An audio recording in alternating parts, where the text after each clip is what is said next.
Do you have any like one tip that you've seen has really helped people practically on how to, even if you have a little bit of time, how to make the most of it in Ramadan? Yeah, um, there's something. Okay, when we look at the discussions of some of the very pious people of the early generations, they place a lot of emphasis upon kind of like your individual worship, seclusion, solitude with Allah subhanahu wa ta'ala. And undoubtedly, nobody can deny that. وَتَبَتَّلْ إِلَيْهِ تَبَتِيلًا, and so on and so forth, the qiyam of the Prophet ﷺ, and etc. Right? There's no denying the virtue and the blessing of that. However, I think the thing that a lot of times people do not qualify is that is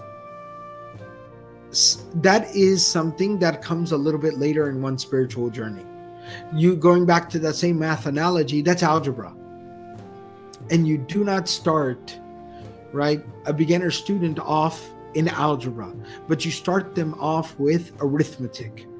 And so ibadah, worship, and kind of finding that spiritual value in the month of Ramadan, even if it's very, very limited, kind of restricted time, there's, as the old expression goes, strength in numbers. And Allah says in the Quran, هَذِهِ أُمَّتُكُمْ أُمَّةً وَاحِدَةً وَاعْتَصِمُوا بِحَبْلِ اللَّهِ جَمِيعًا. Right? And Abdullah bin Abbas says, Hablullah, the verse says, take refuge with the rope of Allah together. And Abdullah bin Abbas says the rope of Allah is the Quran. So it's actually saying cling to the Quran together. So community is very, very powerful. So sometimes where I may be weak, doing things as a group can help me to compensate for my own weakness.